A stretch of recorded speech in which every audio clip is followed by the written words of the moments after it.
Buenos días, esto es una clase de lengua nivel 2, distancia, también útil para presencial y semipresencial, como siempre, y es la primera clase del año 2026. En esta clase, que puede que repita en años sucesivos, ya que pretendo hacer algo útil para estudiar, voy a corregir el examen de la primera evaluación de distancia, que incluía los temas 1 y 2 de nuestro temario. Donde tenemos comentarios de texto con una relativa dificultad y géneros periodísticos, ¿vale? Y luego más cosas que ya las veremos. Bueno, más que nada me quería centrar en el texto y puede que no desvele el examen entero ahora mismo porque voy a reciclar preguntas para el de recuperación. Así que, en todo caso, lo que hay que hacer es trabajar en esto de los textos argumentativos porque son los más complicados.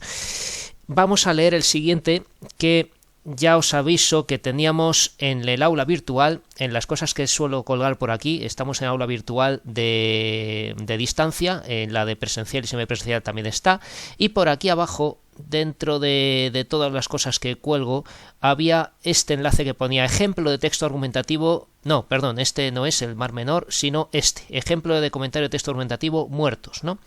¿Y por qué lo tenía aquí? Pues porque aquí está resuelto. El enlace al que va ese enlace es este, y esto proviene de una página que se llama Dándole a la lengua y a la literatura. Es una página que ha hecho una persona que lleva bastantes años por aquí, porque lo llevo usando bastante tiempo, y yo agradezco públicamente a la persona que haya hecho este comentario resuelto que está por aquí. Está el texto, que proviene de un periódico, el Diario de León.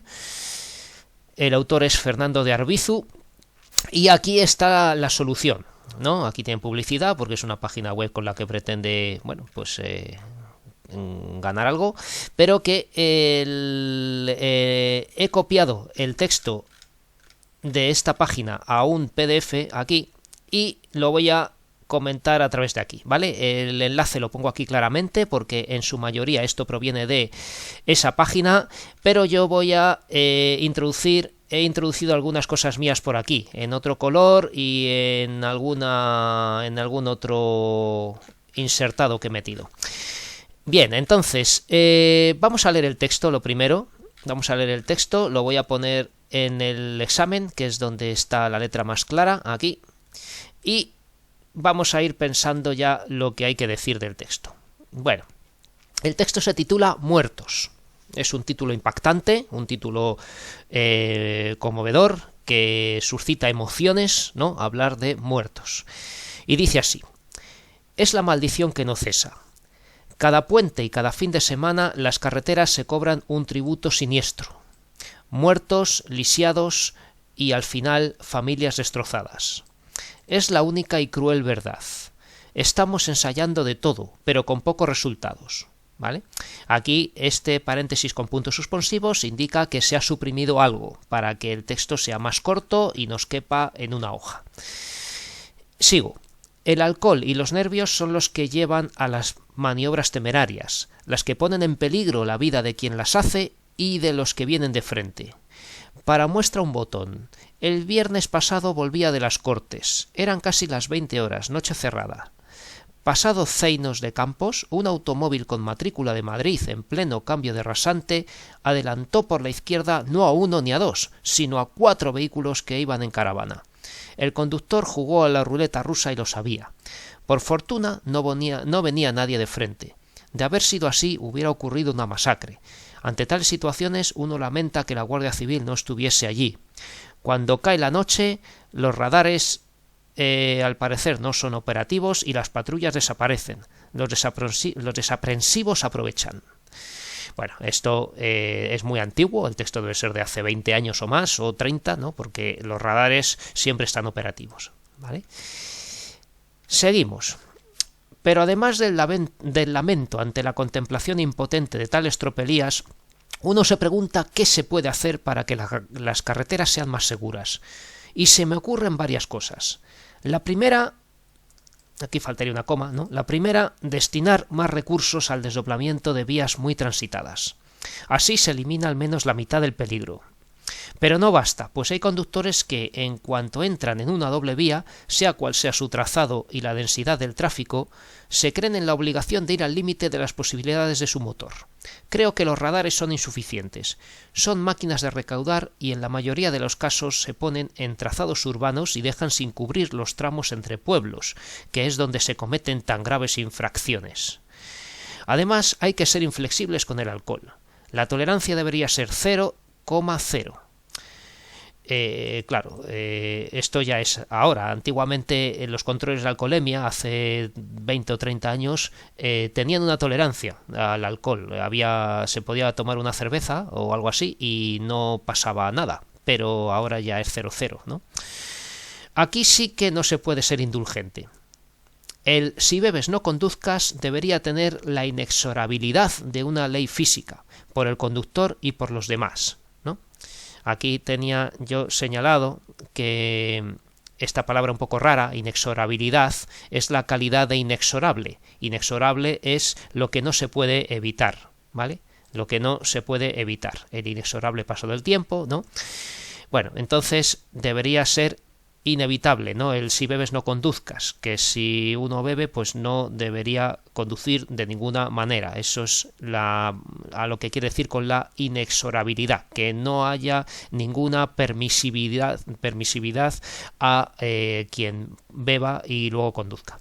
Bien, y por último hay que concienciar a los conductores a mirar lo que hay debajo del capó del vehículo. También los neumáticos. No nos sorprenderíamos si supiéramos qué poca gente sabe que una presión insuficiente en los neumáticos hace que el vehículo se vaya, entre comillas, en una situación de emergencia. E igualmente que muchos conductores solo paran a la gasolinera para repostar, sin preocuparse de nada más, aunque encaren un viaje de cientos de kilómetros. Tampoco se puede descuidar la conducción en la ciudad, especialmente en los fines de semana y por la noche.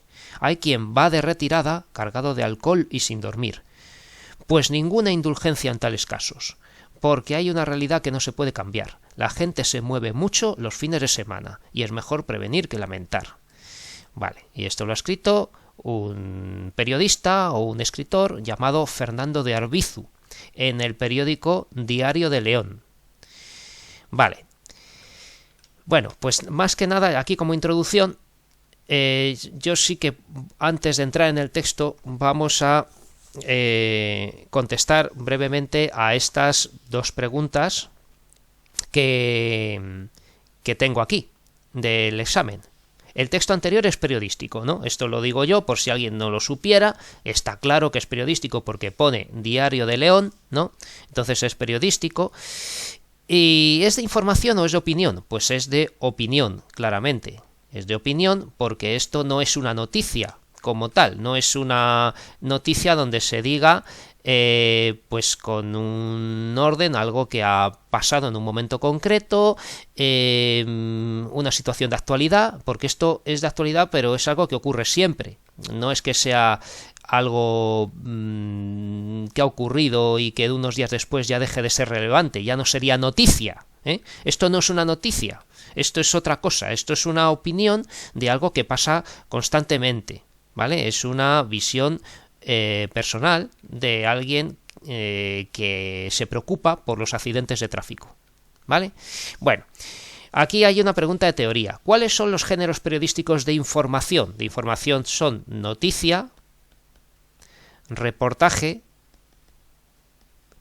crónica, que es en realidad un género mixto porque tiene un poco de opinión. Esto lo aclararíamos. Y entrevista. Una entrevista es un género de información porque, aunque se den opiniones, el periodista no está sesgando ni manipulando la información de ninguna manera. El periodista se limita a transmitir las palabras del entrevistado. Entonces, una entrevista con preguntas y respuestas es un género periodístico de información. ¿Cuáles son los géneros de opinión?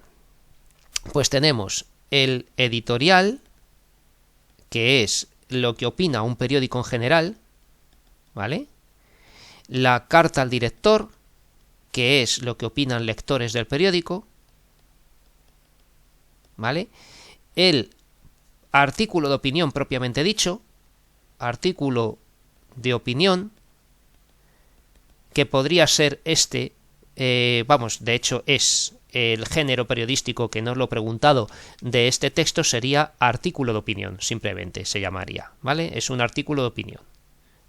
Lo pongo aquí, es un artículo de opinión. El género, ¿vale? El género periodístico, al que pertenece es un artículo de opinión. Y luego en los géneros de opinión también se puede incluir la tira cómica, la viñeta, porque el humor que se suele hacer en una tira cómica de un periódico, como hace El Roto o como hacía Borges, ¿no? Forges, estos dibujantes de periódicos que hacían un chiste sobre una situación de actualidad, solía ser sarcástico, solía ser cáustico, solía ser irónico, solía ser de una burla que se hace a través de una noticia donde suele haber una base moral, ¿no? Por ejemplo, pues ahora mismo ha sido noticia del secuestro de Maduro por Donald Trump, el presidente de Estados Unidos. Entonces hay chistes o hay tiras cómicas con este humor de la situación, pero donde se condena, digamos, lo ilegal o lo injusto o lo atrevido o lo violento de ese secuestro que ha hecho un hombre poderoso como es el presidente de Estados Unidos a otro político, ¿no? Bueno, pues eso es una tira cómica, ¿no? Donde se podría decir una opinión también con un dibujo, simplemente. Bien, luego la pregunta 2 es ¿cuáles son los elementos de la comunicación en el texto? Entonces, recuerden que siempre son 6 los elementos de comunicación en el texto, que son emisor. Emisor es el periodista que ha escrito la noticia. No es el periódico, ¿vale? El periodista, que se llama, hemos dicho, Fernando de Arbizu. Fernando de Arbizu. Vale. El receptor son los lectores del periódico. Los lectores. Los que leemos el periódico somos los que recibimos ese mensaje. Los lectores del periódico. Los lectores del periódico. Ahora, el mensaje. Mensaje, ¿vale? No tenía que haberlo puesto con minúscula, ya que estoy enumerando con punto y coma. No estoy poniendo puntos, sino que estoy enumerando con punto y coma y sigo escribiendo, ¿vale? Mensaje. Pues esto... podríamos decir simplemente concienciación sobre el peligro de los accidentes de tráfico. De esto trata el texto, ¿no? Vale. Ahora, canal es el periódico. Ahora sí, el periódico. El periódico Diario de León. Se llama así. Diario de León. ¿Vale? Este es el canal. ¿Cómo nos llega el mensaje? A través de un periódico. El código, siempre ponemos lo mismo. El código es lengua española. Recuerden que español y española se escribe con minúscula. No es un nombre propio, es un adjetivo. Español, colombiano, ecuatoriano, todos estos son palabras que no son nombres propios. Lengua española, ¿vale? Y luego el contexto, siempre hay que decir, solemos decir en las noticias, sociedad actual, pero aquí vamos a aclarar que la noticia parece antigua, ya que dice que los radares no funcionan por la noche y cosas así, entonces eso se ve que es muy antiguo. Entonces aquí hay que decir sociedad de hace unos, voy a ponerlo con número, 20 o 30 años. ¿Vale? Este texto probablemente sea de principios de los 2000 o antes incluso, porque no menciona en ningún momento los teléfonos móviles, ¿no? Yo creo que no había ni móviles en este momento, porque los habría mencionado como un peligro más en la conducción, porque uno de los grandes motivos de los accidentes es hablar por el móvil conduciendo, con el móvil en la mano, y esto no lo ha dicho en ningún momento. Entonces seguramente no existían los teléfonos móviles, puede que sea de los años 90 o antes. Así que esto serían los 6 elementos de la comunicación: emisor, receptor, el mensaje, el canal, el código y el contexto. ¿Vale? Y ya tendríamos hecho las 2 preguntas. Y bueno, y ahora ya sí que vamos a ver el comentario de texto hecho por el autor de la página web en donde lo hemos visto. Porque vamos a ver todo, vamos a ver ya todo, no solamente lo que he preguntado en el examen, ya que esto es una preparación para más cosas, ¿no? Entonces dice así la página web donde está hecho este texto, ¿vale? Repito que es de Dándole a la lengua y a la literatura, ¿vale? Una página de WordPress, ¿no? Que es una plataforma gratuita, ¿verdad? Donde un profesor o profesora ha hecho este texto. Y dice así el resumen: las imprudencias de los conductores al volante son la causa fundamental de los accidentes de tráfico. Pese al aumento de las medidas, cada fin de semana las carreteras registran un nuevo siniestro.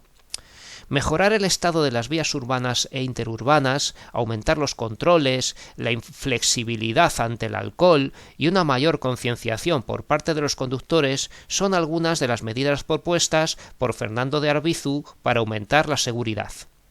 ¿Vale? Es un buen resumen, está bien. Aquí nos insistía en que sea entre 5 y 9 líneas. Yo no suelo ser muy estricto en la extensión, pero sí que hay veces que digo esto es demasiado largo o esto es demasiado corto.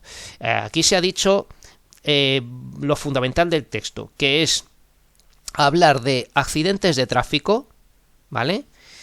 Yo habría dicho aquí, habría especificado accidentes de tráfico los fines de semana, porque no deja de hablar de los festivos y los fines de semana, que es cuando se mueve más la gente. Los fines de semana, ¿vale? Lo tenemos aquí. Nada más empezar dice: cada puente y cada fin de semana las carreteras se cobran un tributo, y luego al final del texto y dice: hay una realidad que no se puede cambiar, la gente se mueve mucho los fines de semana, ¿vale? Entonces no deja de hablar de los fines de semana y los festivos, que es lo que le preocupa al autor, y esto se le ha olvidado al que ha hecho el resumen. Y dice que sí, que hay medidas, que estamos ensayando de todo, pero con pocos resultados, ¿no? Y dice que por eso hay muchos accidentes, ¿vale? Y luego todas esas propuestas que vienen aquí, ¿vale? Pero además del lamento, uno se pregunta qué se puede hacer, se me ocurren varias cosas. Todo esto, a partir de aquí, son las propuestas, ¿vale?, del autor para intentar solucionar esto. Aquí tenemos la situación de peligro,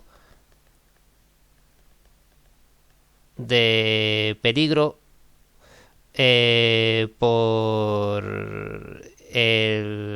las imprudencias de tráfico, por las imprudencias de tráfico, más o menos, ¿vale? Entonces empezaríamos, o sea, esto vamos un poquito analizando, ¿no? Vemos de qué nos ha dicho aquí, por qué ha separado este párrafo de este, ¿no?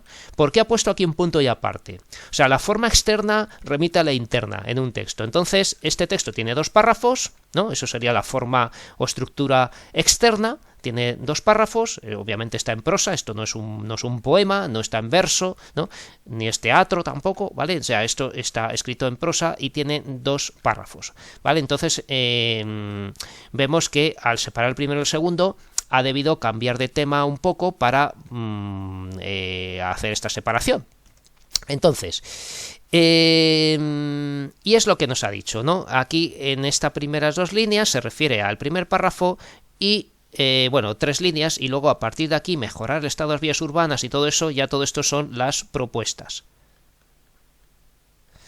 ¿Vale? Entonces, en un examen de acceso a ciclos de grado superior, por ejemplo, muchas veces se les pide a ustedes hacer el resumen indicando la estructura a la vez, o sea, párrafo por párrafo. O sea que aquí habríamos dicho la preocupación por la situación del tráfico en las 3 primeras líneas de este resumen, y las siguientes ya serían las propuestas del autor para intentar reducir los accidentes.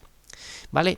Bueno, y entonces yo ya hago la estructura del texto en sí, que se correspondería con la siguiente pregunta del examen, que sería la 4, ¿vale? O sea, la pregunta 4 del examen, estructura interna del texto, porque la externa hemos dicho que es que tiene 2 párrafos, ¿vale? Es dividir el texto en las partes que suele tener un texto, aunque a veces no se corresponden del todo así, que sería introducción, desarrollo y conclusión. Y que digamos qué líneas o párrafos del texto son cada parte y un resumen de cada una. ¿Vale? Entonces, esto que voy a hacer ahora mismo es la pregunta 4 del examen. Pregunta 4 del examen. Vale, entonces, ¿cómo realizamos la estructura interna del texto? Internamente, ¿no? O sea, lo que es de qué trata cada parte del texto es lo que vamos a poner aquí. Introducción sería el primer párrafo que hemos visto que se separa del segundo por algo, ¿vale? Situación del peligro o lo que sea, ¿no? Que vemos que todo esto habla de que siempre hay tragedias, hay siniestros en el tráfico los fines de semana, en gran medida por el alcohol, ¿no? Y que el autor propiamente dice que en primera persona, el viernes pasado volvía de las Cortes, yo volvía de las Cortes, eran casi las 20 tal, adelantó por la izquierda, o sea que estaba contando que algo que presenció el propio autor, ¿vale? Entonces, esto lo podemos resumir así: peligro y frecuentes tragedias en las carreteras los fines de semana y días festivos, con un ejemplo vivido por el propio autor. No hace falta que expliquemos que si volvía de las Cortes, que si no sé qué, que no hace falta describirlo. Vamos a decir simplemente de qué trata el primer párrafo. ¿Vale? Pues, por ejemplo, esto de peligro y frecuentes tragedias, ¿no?, en las carreteras los fines de semana y días festivos, con un ejemplo del autor. Desarrollo. Y el desarrollo yo voy a considerar, porque aquí va a soltar una retahíla algo desordenada, la verdad, porque va soltando un poco todo lo que se le ocurre. Además, no sé cuánto, no va soltando aquí todo lo que se le ocurre, dejando un par de líneas al final, porque aquí dice lo de pues ninguna indulgencia, no sé qué, porque hay una realidad que no se puede cambiar, no sé cuánto. Aquí ya parece que concluye, que termina. Entonces, el desarrollo va a ser el segundo párrafo menos las 2 últimas líneas. Y aquí podríamos mencionar el siguiente resumen de todo este párrafo, ¿no? De todas estas líneas, no las hemos contado, pero basta con decir segundo párrafo, que sería soluciones propuestas por el autor del texto, entre las que cita el desdoblamiento de vías muy transitadas, más radares de velocidad, inflexibilidad en los controles de alcoholemia, concienciación de revisar el estado de los vehículos y de no conducir en estado de embriaguez y sin dormir, ¿no? Todos estas son, vamos, he seguido el texto y he dicho todo eso de manera muy sintética, pues son las soluciones propuestas por el autor del texto, ¿vale? Con todas estas que acabo de decir, para no quedarnos muy cortos, ¿no? Valdría con decir que son soluciones o propuestas del autor del texto para reducir los accidentes, pero yo he dicho unas cuantas de las que dice. Y por último, encierro o conclusión, que serían las 2 últimas líneas. Yo creo que desde aquí, entonces aquí ya podemos ir marcando que esto es la introducción, ¿vale? introducción, este de aquí en adelante, ¿no? Esto muchos me lo hacéis en el examen y me decís que la estructura está puesta en la hoja, vale, pero es mejor hacer esto, ¿vale? Escribimos, porque además no vale con solo rodear cada párrafo, sino indicar por escrito qué párrafo o qué líneas son y hacer este pequeño resumen, que es lo que más vale, para demostrar que hemos dividido el texto de esa manera por algo, porque vemos de qué trata y así sabemos dividir el texto, ¿eh? Entonces, el desarrollo del texto, yo creo que sería hasta aquí, ¿vale? Es menos las dos últimas líneas, o tres en este caso, porque aquí es donde sentencia, ¿vale? Donde sentencia final. Voy a llamar a esto sentencia final, parece el nombre de una película. Que ya sería el cierre o conclusión. Conclusión o cierre, ¿no? Y este era el desarrollo. Desarrollo. ¿Vale? Mi letra sigue siendo igual de mala que el año pasado. Así que hay que tener paciencia. Bueno, y aquí está el cierre o conclusión, las dos últimas líneas. Insistencia en que no se puede, o hemos dicho aquí sentencia final. Mejor que insistencia, ¿no? Sentencia final de...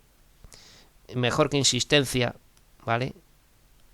De que no se debe permitir nada de todo lo expuesto anteriormente. Ninguna indulgencia en esos casos, ¿no? Que esto es una... es casi la tesis del texto, ¿vale? Lo voy a poner ya en otro color porque esto me gusta para señalar ahora la tesis del texto.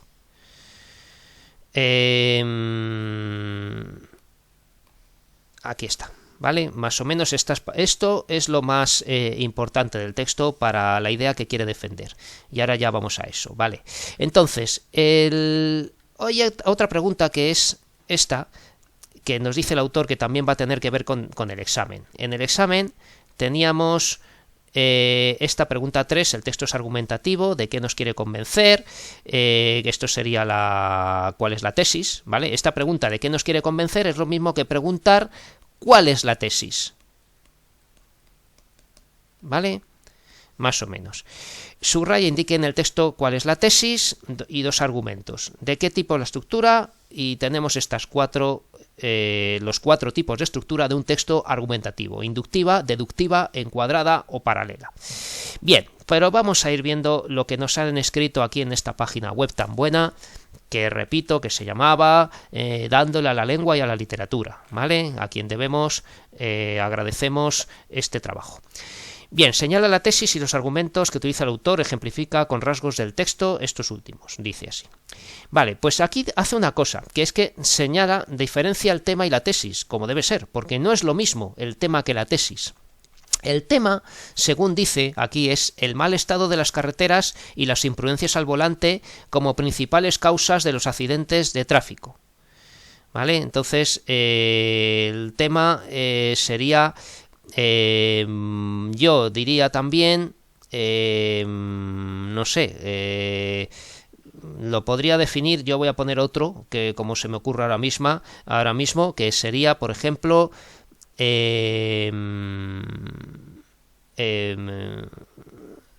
frecuentes tragedias, o sea, gravedad,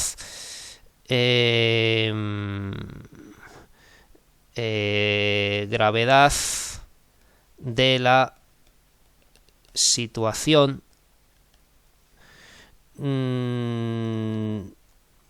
gravedad de la situación de los accidentes de tráfico, los fines de semana y propuestas para reducirlos. Yo lo diría así de momento, ¿no? O sea, si yo tuviera que hacer este examen y me dijeran cuál es el tema, pues el tema, el título también alude mucho a esta emoción que produce, ¿no? Muertos, ¿no? Maldición que no cesa, ¿no? Tiene un gran contenido emotivo este texto. Entonces, ¿cuál es el tema? Pues la gravedad de la situación de los accidentes de tráfico, ¿no? Estamos hablando de accidentes de tráfico. Un chaval, un joven, ¿no? De estos que cuando digo cuál es el tema y se quedan muy cortos, ¿no? Y me dicen, tema de este texto y ponen amor, o cuál es el tema de este, pues la salud, o sea, ponen una sola palabra, ¿no? Prácticamente. Yo digo que hay que concretar más el tema. Si el texto es de amor, pero sí, pero ¿qué más, ¿no? De qué tipo de amor, qué ocurre con eso, ¿no? Hay que escribir a veces 6-7 palabras o una línea para enunciar el tema bien.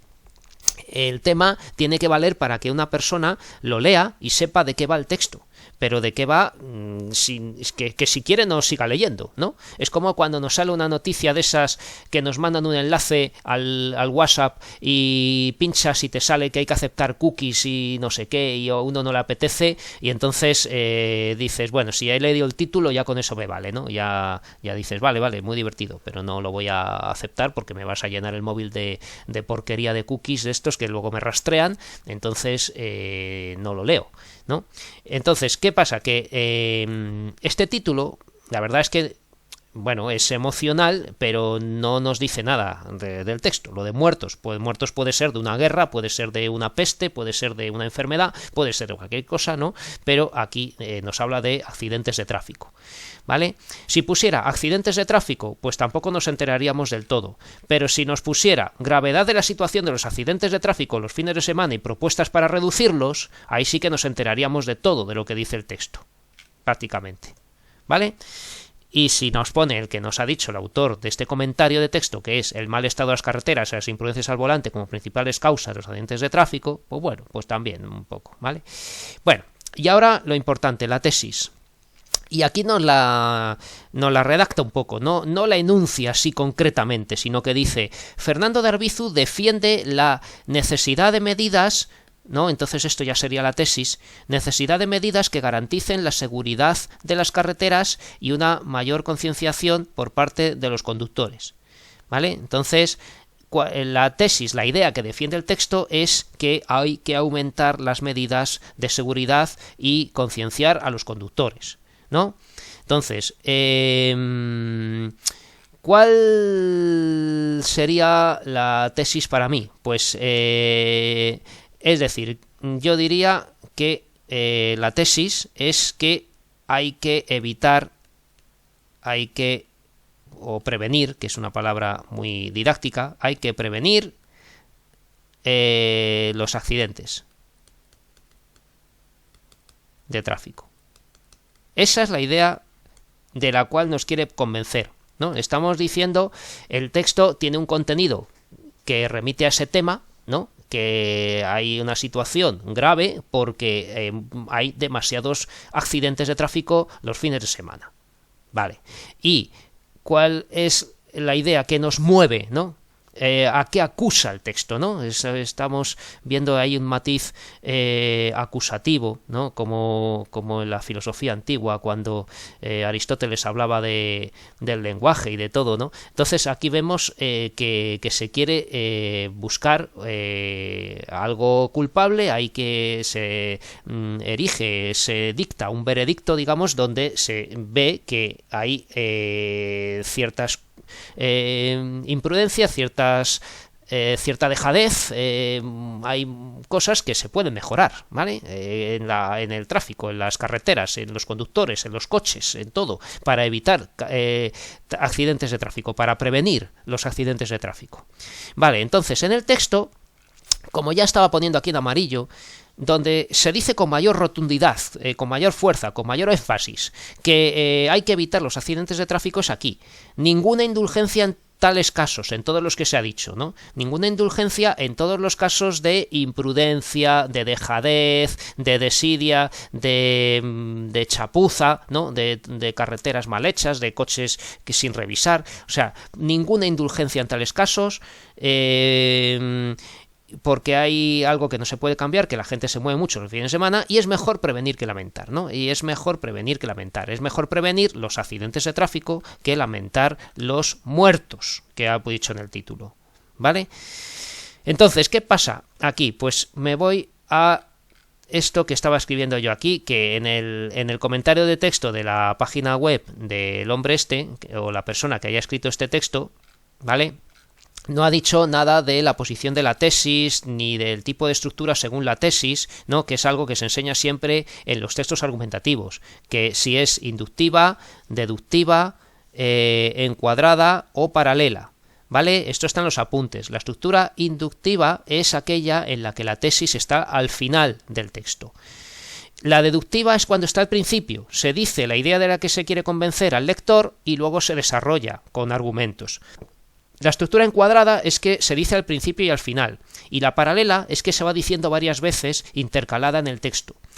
Entonces, tipo de estructura según la posición de la tesis en este texto es lo que vengo a decir, que donde se afirma con mayor rotundidad la idea que defiende el texto, hay que prevenir accidentes, ¿no?, está al final, ¿vale? Ninguna indulgencia en tales casos, es mejor prevenir que lamentar, ¿no? Entonces, es al final, por lo que la estructura hay que considerarla inductiva, ¿vale? Estructura inductiva, la tesis está al final, primero se dan argumentos, ¿no? ¿Qué argumentos se dan aquí? Pues se van dando argumentos de que es una maldición que no cesa, porque todos los fines de semana hay muertos, hay accidentes, etcétera, y luego pues se dan estas propuestas donde también entran en parte en el tipos de argumentos, ¿no?, porque se están dando ideas de sentido común, ¿no?, como que si bebes pues no hay que conducir, que hay que revisar los neumáticos, ¿no?, pues todo eso son argumentos del autor. Vale, ¿qué pasa? Que yo aquí he dicho también, porque en los exámenes siempre soy bastante flexible, porque estoy enseñando a adultos, entonces no hay que penalizar demasiado, porque lo importante es que empiecen a trabajar, ¿no?, con un grado medio. Es que digo también que si alguien considera que al principio también se remite a la tesis, ya que la maldición que no cesa, familias destrozadas y todo eso indican también que hay que prevenir accidentes, ¿no?, se puede admitir que la estructura sea encuadrada, ¿vale? O sea, vamos a admitir también yo he dado como bueno también que me pongáis encuadrada en el examen, porque aquí al principio, cuando dicen que las carreteras se cobran un tributo siniestro, muertos y lisiados es la única crueldad, estamos ensayando de todo, por pocos resultados, ¿no? Ya con esto también estamos aludiendo un poco a que si tenemos estas tragedias, pues se supone que si las denuncia así, que si las acusa de que ser tantas, ¿no?, y ser tan horribles, pues que habría que evitarlas, ¿no? Se infiere, hay una inferencia aquí que se puede deducir con lo que está diciendo, ¿vale? Entonces, si me ponéis encuadrada yo lo doy por bueno, ¿vale? Pero yo lo considero mayormente inductiva, porque aquí al final se dice muy claramente, ¿no? Dices, es mejor prevenir que lamentar, ninguna indulgencia a todas las imprudencias, porque es mejor prevenir que lamentar. Vale, entonces, ¿qué argumentos? Y esto no sé si lo pregunté en el examen. Bueno, aquí ya indique cuál es la tesis, ya hemos subrayado, y dos argumentos que ahora los vamos a ver. ¿Y de qué tipo es la estructura? Hemos dicho que es inductiva, ¿vale? La pregunta 5 que yo os puse decía así: ¿qué función o funciones del lenguaje predominan en el texto? Justifique la respuesta con al menos 2 ejemplos del texto indicando sus características lingüísticas. Esto no me lo ha contestado nadie, ¿vale? Esta pregunta en el examen, a las personas que se presentaron al examen de distancia, nadie la contestó. Y es que las funciones del lenguaje es algo que ya hemos visto muchas veces. Aquí en el aula virtual lo tengo puesto directamente ya en el tema 1, ¿no?, en la propia presentación del tema 1, ¿no?, la función referencial o representativa, que es la que tiene que ver con el referente, ¿no?, el referente, que es en parte el mensaje, ¿no? Lo que tiene que ver con la realidad que rodea al emisor y el receptor, ¿vale? El referente. La función expresiva tiene que ver con el emisor, ¿vale? La función expresiva. La función apelativa es la que tiene que ver con el receptor, que es la que tiene que ver con las opiniones y con lo que influye o quiere inculcar al receptor. Luego tenemos la que tiene que ver con el canal, que es la función fática o de contacto, que es cuando no se entiende algo y se pregunta que se repita, o si se quiere asegurar que se ha entendido bien, ¿no?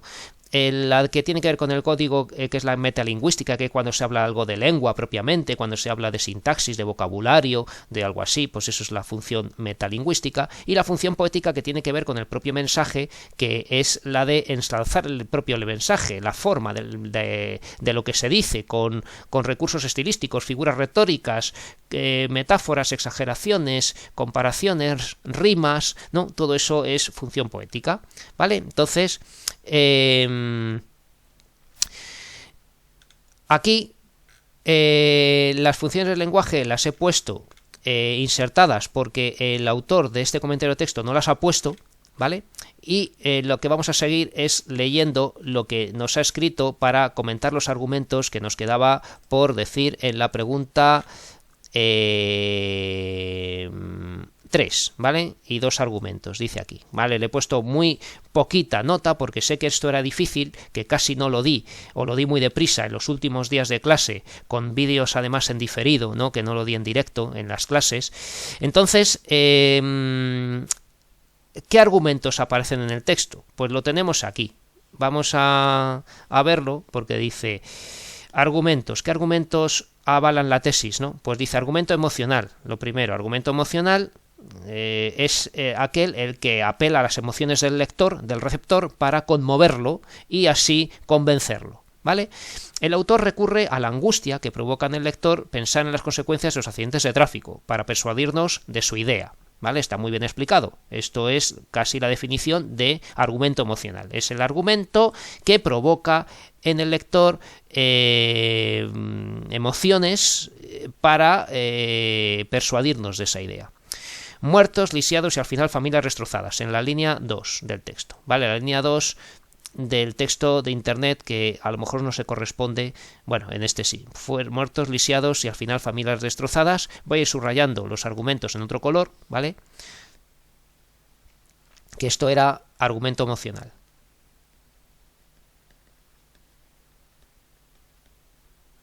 Argumento emocional. Vale. Argumento de experiencia personal. Pues argumento de experiencia personal es aquel donde el propio autor del texto dice algo que ha vivido para sostener su opinión, porque ha sido una experiencia propia y con eso pretende convencernos también. Yo lo he visto, yo lo he vivido, ¿vale? A partir de una experiencia personal, Fernando de Arbizu trata de hacernos partícipes del peligro de ciertas conductas mediante una situación de riesgo vivida por él mismo. El viernes pasado volvía de las Cortes y que el coche este no adelantó a uno sino a 4 vehículos que iban en fila, en caravana, ¿no? Entonces, en las líneas 6 a 9 tendríamos que el viernes pasado volvía de las Cortes. Todo esto era el argumento de experiencia personal, ¿no? Adelantó a la izquierda, no uno, sino a 4 vehículos, por fortuna no lo sé. Bueno, en fin, todo esto es argumento de experiencia personal, argumento de experiencia personal. Vale, luego nos pone aquí un argumento de sentido común, que es aquel en donde se hace uso de la lógica más obvia, más patente, a través de una generalización que es evidente, ¿no? La tolerancia debería ser 0,0, ¿vale? Pues en la línea 23, cuando dice algo que es de perogrullo, que es algo que que es normal, ¿no? Como que debería ser así y que todo el mundo no podría refutarlo porque es comprensible, ¿no? Que si alguien está borracho no debe conducir, ¿vale? Pues la tolerancia debería ser 0,0, ¿no? El si bebes no conduzcas debería tener la inexorabilidad de una ley física. Vale, todos estos son y yo creo que todo este párrafo está lleno de estos argumentos de sentido común, ¿vale? Esto son obviedades, que hay que revisar el vehículo, que hay que evitar beber y conducir, etcétera. Todo eso son argumentos de sentido común. Argumentos de sentido común. Vale. Entonces, perdón. A ver, ¿dónde estábamos? Y luego, argumento de refrán. No es que se llame así, pero bueno, que un refrán es también una manera de argumentar porque se hace uso de la sabiduría tradicional o popular, ¿no? Sabiduría tradicional o popular, que es lo que se llama paremiología, ¿vale? La paremiología es una palabra que vamos a que vamos a buscar para que veamos que se refiere a esto. Es lo que trata de refranes, ¿vale? Un tratado de refranes. Bueno, aquí tratado de refranes parece que está hablando de un libro, pero bueno, la paremiología es la sabiduría, el conocimiento que tiene que ver con la sabiduría popular o tradicional. Entonces, si usamos una palabra técnica, vamos a destacar en un examen, ¿eh? Si pongamos que alguien se presenta a la EBAU o a un examen de pruebas libres de la ESO, o a un examen de acceso a grado superior o de acceso a la universidad y suelta alguna palabra de estas, ¿no? Pues el corrector, si el resto del examen está más o menos bien, va a ver que es una persona que tiene altos conocimientos, ¿vale? Entonces, la sabiduría tradicional o popular sustenta la validez del argumento a través de verdades básicas de la vida. Entonces dice, es mejor prevenir que lamentar, ¿no? Bueno, pues estas líneas que tenemos aquí, a ver, ¿dónde estamos? Es mejor prevenir que lamentar, que es lo usa como argumento, pero es que es la tesis, o sea, es que esto es argumento y tesis al mismo tiempo, ¿no? Lo de es mejor que prevenir que lamentar. Es la idea fundamental, ¿vale? O sea, no es que se esté apoyando solamente en esto, ¿no? Esto es lo que llaman, vamos a poner que es un refrán, sabiduría popular, donde aquí no quiero liaros, pero que alguna vez coincide que la propia tesis, la idea de la que nos quiere convencer, en parte es un poco argumento también, ¿vale? Pero bueno, que el caso es que aquí al final es donde tenemos lo de ninguna indulgencia en tales casos, ¿no? Todo esto es lo que yo llamo, a lo que me refiero con tesis, ¿vale? Tesis. ¿Vale? La tesis es aquí al final donde concluye y donde dice que no hay que permitir nada para que así se eviten los accidentes de tráfico. ¿Vale? Lo podemos parafrasear porque la tesis como tal no es, en muchos casos no es tan fácil como que la subrayemos en el texto. ¿Vale? Bueno, pues ahí están los argumentos y la tesis. ¿Vale? Bien, y ahora nos habla de algo que ya es un poco de mayor nivel para nosotros, porque esto ya sí que no lo pregunté en el examen, ¿no? Bueno, nos quedan las funciones del lenguaje, sí que las voy a decir, y luego vemos esto de los elementos formales. Vamos a leerlo a la vez, ¿vale? Dice el autor de este comentario de texto, de esa página web que ya hemos repetido, que indiquemos los elementos formales más relevantes en la construcción del texto, que analicemos lingüísticamente el texto, a eso se refiere, ¿no? Dice, a lo largo del texto predomina la actitud subjetividad, ¿vale? ¿Por qué? Pues porque dice que el autor pretende convencernos de su tesis e introduce experiencias personales y pronombres y formas verbales de primera persona, del singular. Entonces, el uso de primera persona, ya sabemos que siempre alude a la subjetividad. ¿no? Si fuera en tercera persona estaríamos siendo más objetivos. En tercera persona un texto siempre va a ser más neutral, más objetivo, va a pasar más como algo general, algo que se dice de las cosas, de la realidad, pero no es algo que es personal de una persona que diga yo pienso esto. ¿Vale? Entonces la primera persona es la de yo pienso de esta manera y lo voy a decir desde mi punto de vista, ¿vale? ¿Y qué hacemos siempre? Pues poner ejemplos, ¿no? ¿Está usando la primera persona? Pues tenemos me, línea 16, creo, línea 20, ¿no? ¿En qué línea está? Para justificar su punto de vista y reflexionar sobre el tema. ¿Vale? Del mismo modo se distancia de las tropelías que narra mediante el uso de la tercera persona, ¿no? Claro, que luego la tercera persona aquí es para referirse a lo que hacen los demás, ¿no? A ver, ¿dónde estaba? Pues en pleno cambio, no por el sí, sino adelantó, jugó, ¿no? No venía nadie, ¿vale? O sea que aquí habla en tercera persona, pero porque está diciendo lo que hacen otros, que es lo que está mal, ¿vale? Pero no es nada más que para informarnos de que otros hacen imprudencias. Vale. De sustantivos genéricos, como muchos conductores y poca gente, ¿vale? Sustantivos genéricos, pues eso no tiene mucho sentido aquí. Es verdad que utiliza sustantivos genéricos para hablar de los demás, de lo que hacen los demás, y ya está.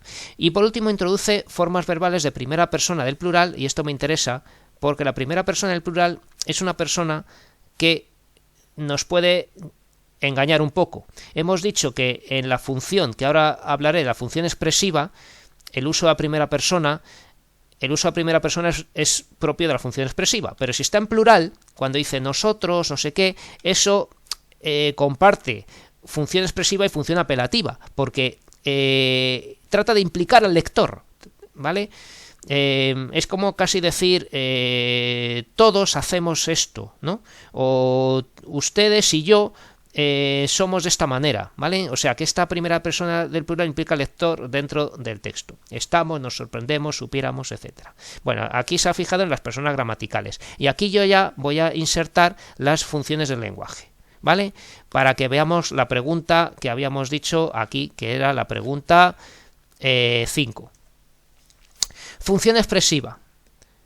Uso de la primera persona, ¿vale? Que ya lo hemos visto aquí, ¿vale? Que es la que da subjetividad, ¿vale? Subjetividad, ¿vale? Yo aquí añadiría también lenguaje connotativo. Lenguaje connotativo, que se me ha olvidado. Connotativo. ¿Vale? ¿Qué es el lenguaje connotativo? ¿Qué es la connotación? Pues es el uso de palabras que conmueven, que se exageran, palabras que tienen pues un sesgo de opinión, ¿vale? Entonces voy a ponerlas aquí como lenguaje connotativo. Maldición, por ejemplo. Cada puente se cobran un tributo siniestro, ¿no? Podría decir un accidente, ¿no? Pero no, dice un tributo siniestro, o sea, exagera, muertos, lisiados, ¿no? Muertos, lisiados, familias destrozadas, todo esto es lenguaje connotativo, para exagerar, para conmover, para poner un punto de vista, para dejar una opinión impresa en estas palabras que está diciendo. Son palabras cargadas de opinión, ¿vale? Única y cruel verdad, ¿no? Todo esto es lenguaje connotativo, ¿vale? Maniobras temerarias. Son palabras que están exageradas en cierto modo para que se vea el caso este, ¿no? Lo de jugó a la ruleta rusa también sería como para decir se arriesgó, ¿no? Pero bueno, pues decimos jugó a la ruleta rusa, está viéndolo desde su punto de vista como algo muy arriesgado y algo kamikaze, vamos por así decir, ¿no? Masacre, ¿no? Todo esto está plagado de lenguaje connotativo, ¿vale? Los desaprensivos, ¿no? Para decir los imprudentes, en fin, ¿vale? Pues el lenguaje connotativo es propio de la función expresiva, que tiene que ver con la subjetividad, con la opinión. ¿vale? Luego las experiencias personales, etcétera. Bueno, pero también en el texto aparece la función apelativa, que es fundamental en un texto argumentativo. Tiene función apelativa porque quiere convencernos de algo, ¿vale? Quiere convencer, ¿vale? Tiene la pretensión de convencer a lo largo de todo el texto. Oraciones con sentido adoctrinador, con perífrasis modales de obligación, ¿vale? Hay que ser inflexibles. La tolerancia debería ser cero, ¿no? No se puede ser indulgente, debería tener la inexorabilidad de una ley física, ¿no? Entonces, todas estas expresiones de la tolerancia debería ser cero, si bebes no debería tener la inexorabilidad de una ley física, ¿no? Hay que, ¿no? Todo hay que debería ser.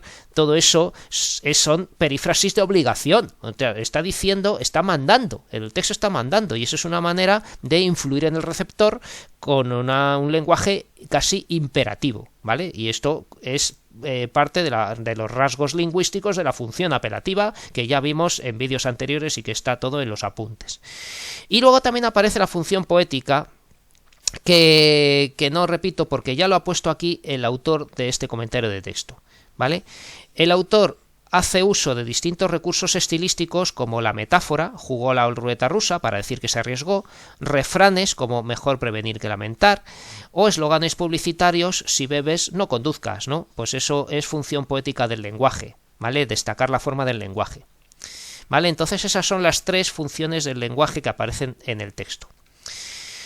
Bueno, aquí nos cuenta también que, pero esto es más de bachillerato, ¿no? Que usa el presente habitual, pues no es un presente de que algo que se está haciendo ahora, ¿no? Como de algo que tenga que ver con el tiempo, sino un presente de algo que se hace siempre, ¿vale? Uso del presente habitual para dar al texto un carácter atemporal, algo que ocurre siempre, alejado de una situación puntual y extensible en el tiempo, pues las negligencias al volante son un problema que ha existido, existe y existirá y seguirá existiendo si no se ponen medidas eficaces y se conciencia a los conductores.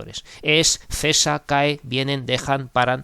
Aquí nos ha destacado los verbos que están en presente habitual, ¿vale? Empleo de términos relacionados entre sí por pertenecer al mismo campo asociativo, y esto sí que lo he preguntado en otros exámenes, en este no he puesto lo de los campos semánticos o campos asociativos, pero está... quiero decir que es algo que se suele preguntar, ¿vale? Un campo asociativo es un campo semántico donde podemos incluir palabras de distinta categoría gramatical. ¿Qué significa eso? Pues un campo semántico es un grupo de palabras que tienen que ver con un mismo tema, ¿vale? Campo semántico es el grupo o palabras que encontramos en un texto relacionados con un mismo tema que hay que decir. Si decimos, pues encontramos palabras que pone cultivo, recolección, melones y sandías, pues podemos decir que eso tiene que ver con el campo semántico de la agricultura, ¿vale? Entonces hay que decir cuál es el campo semántico. Y un campo asociativo es lo mismo, pero que aparte de sustantivos, por ejemplo, también puede incluir algún verbo o otra palabra que tenga que ver con el tema que no sea de esa misma categoría, que no sea de ese mismo tipo de palabra, que no sea todos sustantivos, ¿no? Entonces, aquí, ¿qué pasa? Pues que tenemos palabras como carreteras, automóvil, pero luego un verbo que es adelantó, ¿vale? Entonces esto es un sustantivo, esto es un sustantivo y esto es un verbo. ¿Qué pasa? Cambio de rasante, vehículos, conductor, radares, que si tenemos distintos tipos de palabras mezclados, eso ya se llama campo asociativo, no campo semántico, ¿vale? Yo no lo considero un error grave. Si me dicen campo semántico no sé qué y me ponéis estas carreteras, automóvil, adelantó, cambio de rasante, vehículos, conductor, ¿vale?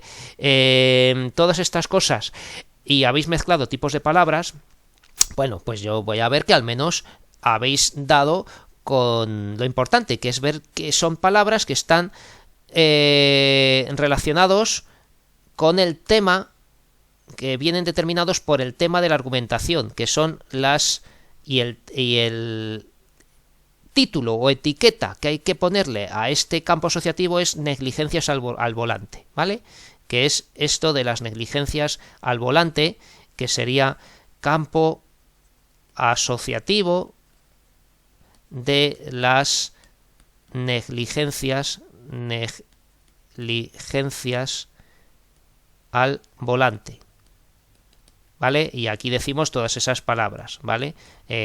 A carreteras, automóvil, adelantó, cambio de rasante, patrullas, ¿no? Etcétera. Tráfico, motor, capó, neumático, gasolinera, kilómetros. Bueno, y aquí ya nos habla de lo que sería la adecuación del texto, ¿no? Registro formal con un uso dominante de la variedad estándar del lenguaje, ¿vale? Esto tendría que ver con la adecuación. Hemos hablado bueno, pues todo esto tendría que ver con la cohesión del texto, más bien, porque son ya pormenores, detalles, ¿no? De todos estos tiempos verbales, personas gramaticales, etcétera, ¿vale?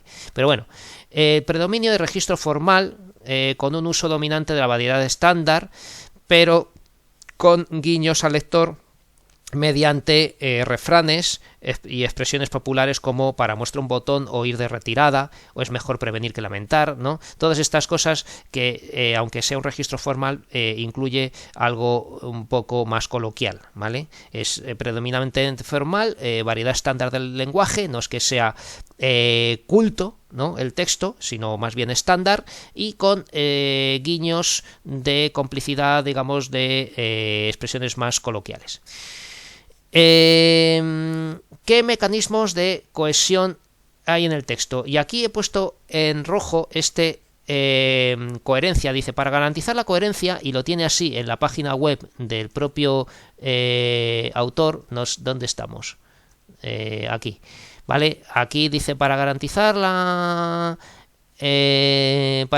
coherencia, ¿no? Y esto está mal, porque estamos hablando de cohesión. Entonces, la cohesión es cohesión, la coherencia es otra cosa. La coherencia tiene que ver con el tema, el resumen y la estructura, ¿vale? La cohesión ya son otras cosas.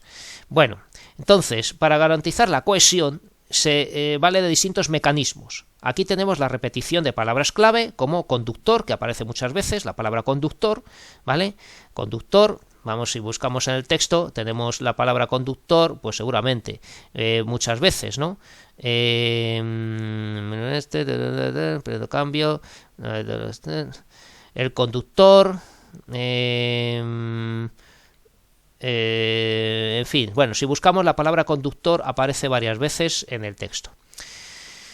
Tenemos repetición de la palabra conductor, carreteras y alcohol. Aparecen las palabras conductor, carreteras y alcohol bastantes veces. Aparecen términos equivalentes, palabras con significados equivalentes como carreteras y vías, ¿vale? Carreteras y vías, ¿vale? Para no repetir la palabra carreteras, en algún momento del texto dice vías, ¿vale? No sé ahora mismo por dónde está, pero doble vía, ¿vale? Bueno, en fin, que está por ahí. Luego también tenemos otro par de palabras, ¿vale? O sea, esto, recuerden que la sustitución, el mecanismo de sustitución, ¿vale? Esto hemos dicho repetición y esto ya sería sustitución de un término por otro, ¿vale? Términos equivalentes, carreteras, vías, ahí son pares de palabras, ¿vale? No me digáis sustitución y me ponéis una ristra de palabras ahí. Carreteras, vías, no sé qué, pero ¿qué sustituye a qué? Pues carreteras sustituye a vías o vías sustituye a carreteras en algún momento del texto. Son palabras con significados equivalentes, ¿vale? O trazados urbanos, ¿no? Que también se refiere a carreteras, ¿vale? Entonces esta también serían tres palabras las que son equivalentes: carreteras, vías y trazados urbanos. Luego, automóvil va a ser sinónimo de vehículo, ¿vale? Automóvil, vehículo, ¿vale? En la línea 7 dice automóvil por algún sitio y luego en otras dice vehículo. Y luego está el campo asociativo del automovilismo, que es un grupo de palabras que tienen que ver con los automóviles, ¿no? Aquí hemos dicho campo asociativo de las negligencias al volante o también, a ver, si no ponemos, la verdad es que más bien es automovilismo, como pone aquí, automovilismo, ¿vale? Porque todo habla de conducción de automóviles, ¿no? Pero bueno, la indigencias al volante también viene al caso por hablar de guardia civil y patrullas y radares y cosas así, que son palabras que no solamente tienen que ver con los coches, sino cómo conducir un coche sin infringir la ley. Bien. Entonces, estos tres mecanismos permiten al autor del texto mantener el tema, ¿vale? Porque tenemos con el campo asociativo del automovilismo palabras que se repiten y palabras que sustituyen a otras relacionadas con el mismo tema, así ayudamos a mantener el tema. Y hace referencia de esta manera a los tres factores que provocan los accidentes de tráfico: carreteras, conductores y alcohol, ¿vale? Con la intención de no caer en continuas repeticiones se hace uso de mecanismos de referencia, que esto no lo he explicado porque se suele dar en bachillerato, como las catáforas, ¿vale? Esto de mecanismos de referencia, que esto es lo que se llama deixis, ¿vale? La deixis textual, ¿vale? Deixis, que es a qué se señala en un texto, ¿vale? Deixis tiene que ver con señalar en griego, ¿vale? Entonces la deixis es a qué señala un término a otro en el texto. Entonces encontramos catáforas donde los pronombres numerales, vamos a ver qué es una catáfora, que lo tenía por aquí preparado. Entonces, en un texto tenemos alusiones de unas palabras a otras. Una anáfora es la remitir a un término que ya ha aparecido en el texto, ¿vale? Esto no entra en el examen, esto es de bachillerato, ¿vale? O sea que no hace falta que lo sepan. Un texto, o sea, un término remite a otro que ya ha aparecido. Entonces es como una repetición, ¿vale? O sea, evita la repetición y con el texto hacia atrás. Si dice, Luis lanzó el balón a Mar y ésta lo cogió, hemos mencionado a Mar, que es una mujer, ¿no? Y ésta lo cogió, vale, joder. Entonces, Mar es el término que se ha dicho primero y luego esta es la anáfora, ¿vale? Este pronombre, esta, está sustituyendo a Mar. Entonces, como Mar se ha dicho antes y luego vamos a usar un pronombre, esto es lo que se llama anáfora, ¿vale? El perro ladraba, el animal quería salir. Aquí con el animal nos estamos refiriendo a perro, ¿vale? Esto coincidiría con lo que hemos llamado mecanismo de sustitución por un término equivalente. Perro, animal, en este caso sería un hiperónimo, porque animal es un término, una hiperonimia que incluye al hipónimo perro, ¿vale? Pero bueno, que aquí esto coincide con lo que están definiendo aquí, que es la anáfora, que es que se dice algo y luego cuando decimos de otra manera con un pronombre o con un sinónimo o hiperónimo en este caso para remitir a algo que se ha dicho antes, es la anáfora. Vale, dijo que no vendría, no me sorprendió eso, ¿no? Entonces toda esta frase se sustituye con el pronombre eso, y como se ha dicho antes es una anáfora, ¿vale? ¿Qué es una catáfora? Catáfora es al revés. Un término anticipa o introduce un elemento que aparecerá después en el texto. Entonces, ¿qué pasa? Pues que anticipa, ¿vale? Sería como en la narración hacer una prolepsis, ¿no? Entonces, en los ejemplos se ve, solo esto puedo decir, fue increíble, ¿no? Entonces aquí estamos usando el pronombre antes de decir lo que se va a decir después, ¿vale? Todos estaban allí, entonces ponemos un pronombre que es todos y luego decimos quiénes son, ¿no? Todos estaban allí, pero ¿quiénes son todos? Entonces luego decimos quiénes son todos, Messi, Cristiano y Haaland, ¿no? Bueno, le dije a María que iríamos a la playa. Con este le no sabemos, le dije, y si no consiguiéramos la frase no sabremos a quién, y luego dices a María, vale, pues aquí está. O sea que esto es una catáfora, porque con este pronombre ya estamos refiriéndonos a María antes de decir a María, ¿vale? O sea, eso es la catáfora. Entonces aquí en el texto, cuando dice encontramos catáforas en la línea 8 donde los pronombres personales ni a uno ni a dos adquieren significado más adelante en el término vehículos, ¿vale? Entonces decimos aquí que dice aquí vamos a poner otro color para decir no a uno, no a uno ni a dos. ¿Ni a dos qué? Pues aquí tenemos, esto sería una catáfora, porque se refiere a vehículos, ¿vale? Ni a uno, ni a dos, ni a uno, ni a dos. Estos pronombres numerales, uno o dos, son pronombres numerales que se están refiriendo a vehículos. Entonces, esto es una expresión catafórica, una catáfora, donde se está adelantando algo que no se ha dicho todavía, que es que son uno o dos vehículos, ¿vale? Pero bueno, esto es de bachillerato, en las líneas 11 o 15, donde el pronombre personal uno hace referencia al autor del texto, ¿no? Entonces, de uno lamenta, uno lamenta que la Guardia Civil no estuviese allí. Bueno, esto la verdad es que es un tipo de oración impersonal, ¿no? Lo de uno lamenta, pero bueno, esto sería catáfora el autor, ¿no? Porque no sabemos quién es ese uno, pero luego al final del texto ya vemos que es el Fernando de Arbizu ¿no? ¿Vale? Entonces, bueno, esto es...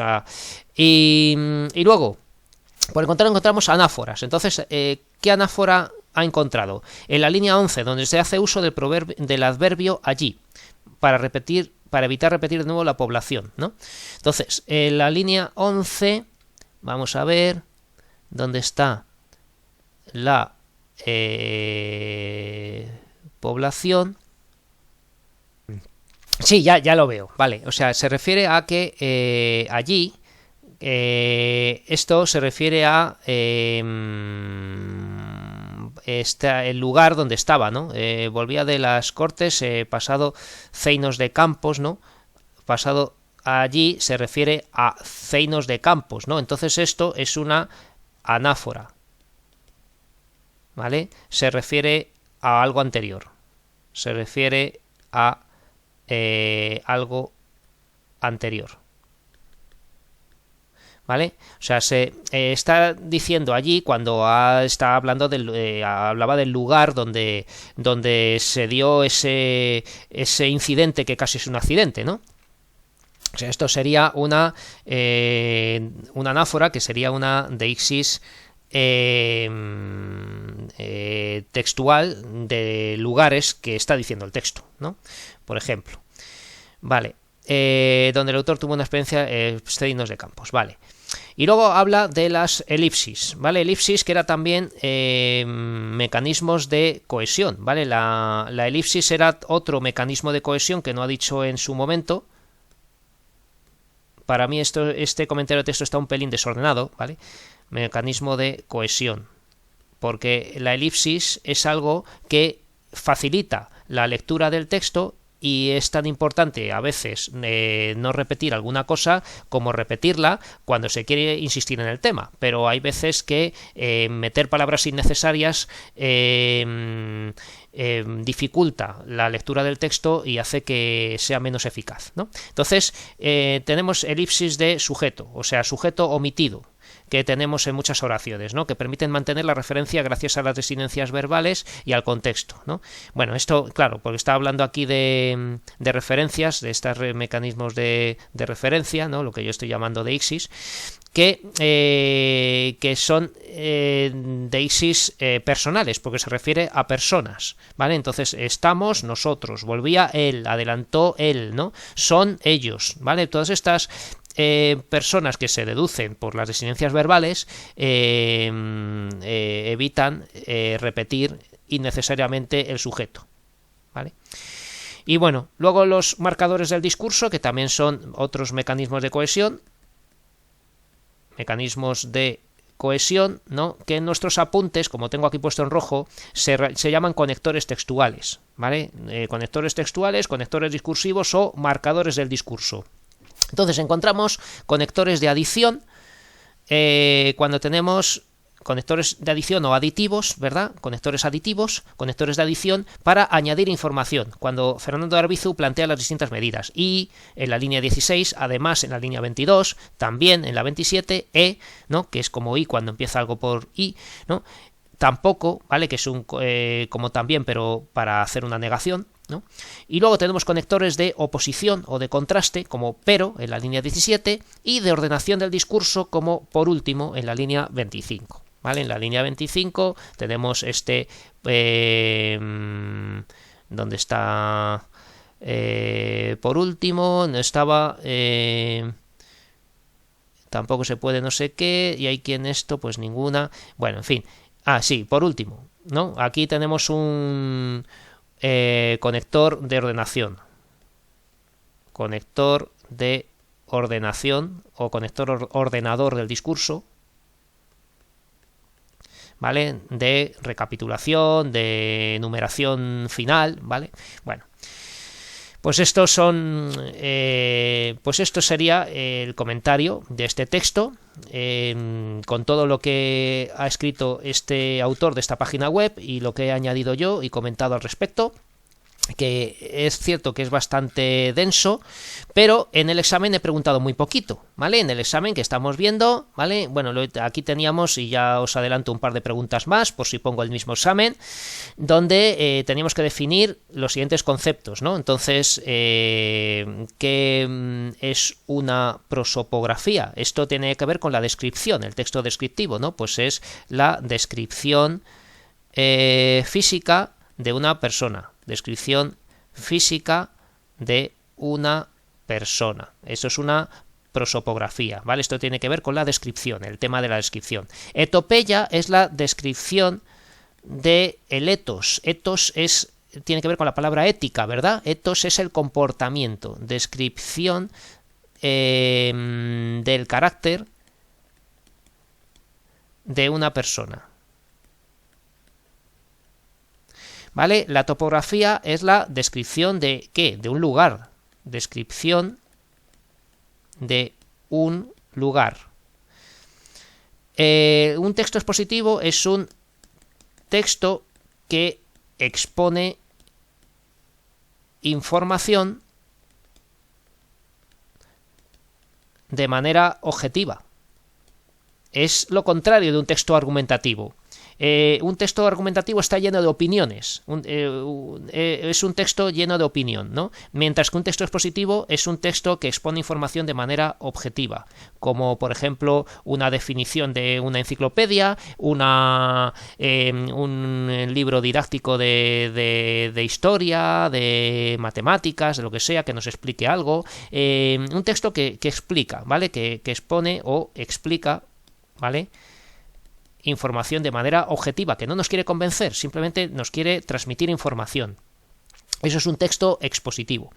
Y una exposición divulgativa sería un texto expositivo elaborado para que pueda leerlo puedan leerlo todo tipo de lectores, ¿vale? Mientras que una exposición especializada sería un texto expositivo hecho para lectores especializados que ya están iniciados en el tema o que conocen algo del tema, ¿vale? Mientras que una persona que no sepa nada no se va a enterar bien del texto. Vale, bueno, y yo creo que el resto del examen ya no lo resuelvo, ¿vale? Porque todo esto ya lo hemos explicado. En las perífrasis verbales yo he puesto ejercicios como este, analizar en morfemas una palabra, ¿vale? Pues eso ya también está muy explicado, ya sabemos los morfemas, los lexemas, y además yo doy la palabra ya dividida para que tengan solamente que decir qué es cada parte de la palabra, ¿no? Saberse los tiempos verbales con persona, número, tiempo, modo y aspecto, ¿no? Decir, pues tercera persona del plural, del pretérito imperfecto, de indicativo, del verbo acampar, ¿no?